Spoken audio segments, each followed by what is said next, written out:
Hello అందరికీ welcome back to my channel. ఈరోజు recipe వచ్చేసి చిట్టి కాకరకాయల కర్రీ అండి. ఇలా పైన ఉన్న బిడిపలను అంతా కూడా పీల్ చేసేసుకోవాలి. ఇప్పుడు స్టవ్ వెలిగించి కడాయి పెట్టుకొని ధనియాలు వేసుకోవాలి. ఈ ధనియాల్ని కొద్దిసేపు లో ఫ్లేమ్లోనే వేయించుకోవాలి. ఈ ధనియాలు వేగేటప్పుడు మంచి అరోమా అనేది వస్తుందండి, చాలా బాగుంటుంది. అలాగే ఇప్పుడు కొద్దిగా మెంతులు కూడా యాడ్ చేసుకోవాలి.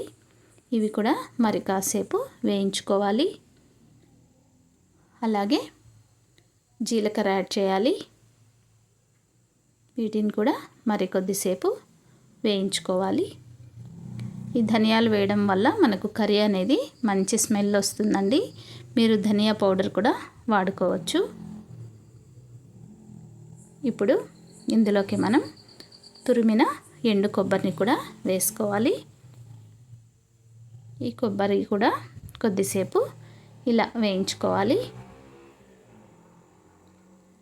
అలాగే ఇప్పుడు ఇందులోకి నువ్వులు యాడ్ చేస్తున్నానండి.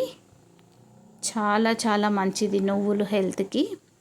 అన్నీ మంచి హెల్తీ ఇంగ్రీడియంట్స్ అనేది మనం వాడుతున్నాం. ఇప్పుడు వీటిని స్టవ్ ఆపేసి చల్లారనివ్వాలి. ఇవి చల్లారేలోపు మనం కాకరకాయలని రెడీ చేసుకుందామండి. ఇలా చెక్క తీసేసి ఒక ఘాటు పెట్టి లోపల గింజలు అనేవి తీసేసేయాలి. ఇలా ఒక స్పూన్ తీసుకొని ఈ గింజలన్నీ కూడా తీసేసేయాలి. షుగర్ని కంట్రోల్లో ఉంచుతుందండి. చాలా మంచిది కాకరకాయ తినాలి. అప్పుడప్పుడు తింటూ ఉండండి. చాలామంది ఇష్టపడరు. ఈ ప్రాసెస్లో చేయండి, మీకు చేదు అనేది కూడా అనిపించదు. అన్ని కాకరకాయలని ఇలా ఘాటు పెట్టి గింజల్ని తీసేసి ఒక బౌల్లోకి వేసేసుకోవాలి. ఇప్పుడు ఇందులోకి కొద్దిగా సాల్ట్, కొంచెం పసుపు వేసి బాగా కలిపేసుకోవాలి.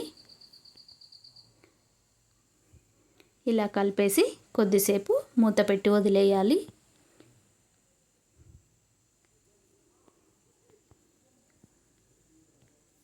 ఇప్పుడు మనం వేయించుకున్న ఇవన్నీ కూడా చల్లబడిపోయాయి. ఇప్పుడు మిక్సీ జార్లో వేసుకొని మిక్సీ పట్టుకోవాలి. ఇది ఒకసారి గ్రైండ్ చేసేసుకొని ఇప్పుడు వెల్లుల్లి, రెడ్ చిల్లీ పౌడర్ వేసుకొని కొద్దిగా వాటర్ కూడా యాడ్ చేసి మెత్తగా గ్రైండ్ చేసుకోవాలి.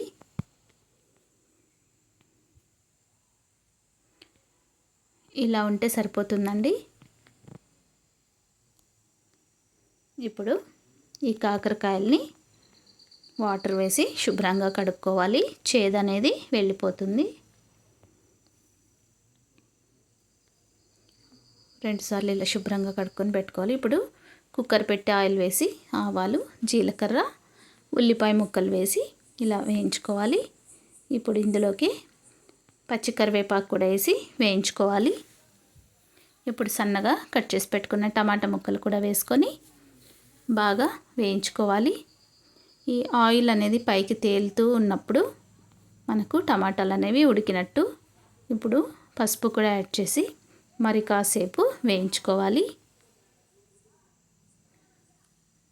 ఇప్పుడు ఇందులోకి మనం కాకరకాయ ముక్కలు కూడా కాకరకాయలను వేసేసి వేయించుకోవాలి. ఆయిల్లోనే కొద్దిసేపు ఇలా కాకరకాయలని వేయించుకోవాలి.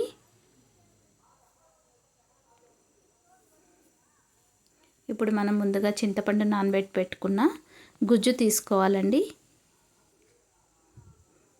ఇప్పుడు మసాలా అంతా కూడా ఈ కాకరకాయల్లోకి వేసేసి మరి కాసేపు వేయించుకోవాలి.